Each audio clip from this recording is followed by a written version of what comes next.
એક તો એવા ક્લાયન્ટથી હું બહુ જ કંટાળી ગઈ છું જે લોકો એમ કહે છે ને કે જ્યારે બુકિંગ કરાવવા આવે છે ત્યારે એવું કહે છે કે અમને તમારા વર્કના ફોટોગ્રાફ્સ બતાવો, મતલબ મેકઅપના બુકિંગના. તો અમે લોકો બતાવીએ છીએ, કેમ કે અમે લોકો કલેક્શન લઈએ જ છીએ. જ્યારે પણ અમે લોકો મેકઅપ કોઈ ક્લાયન્ટ ઉપર કરીએ ત્યારે અમે લોકો ફોટોગ્રાફ્સ ક્લિક કરીએ જ છીએ. પણ એવા અમુક ક્લાયન્ટ હોય છે કે જે લોકો મેકઅપ બુક કરાવે છે, અમારું વર્ક અપ્રિશિએટ બી કરે છે કે તમે બહુ જ સારું કર્યું.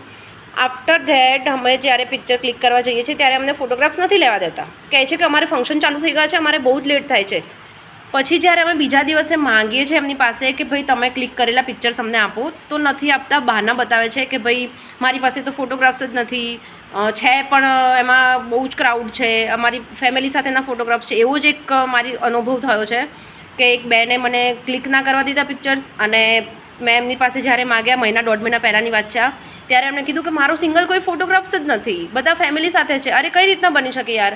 બેબી શાવરનું તમારું ફંક્શન છે, શું તમે કોઈ સિંગલ પિક્ચર લીધું જ નહીં હોય?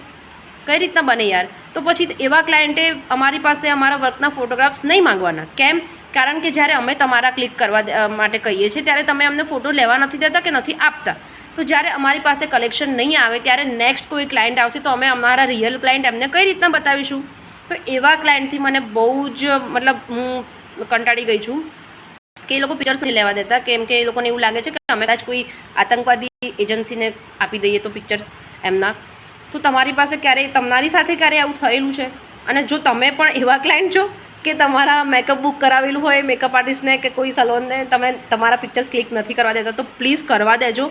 કારણ કે બહુ જ અમને હેલ્પફુલ થાય છે જ્યારે કોઈ ક્લાયન્ટ આવે ત્યારે અમે એમને અમારું વર્ક બતાવી શકીએ. જો આવું તમે કરતા હોય તો હું રિક્વેસ્ટ કરું છું તમને પ્લીઝ ના કરો અને તમે પિક્ચર્સ ક્લિક કરવા દો.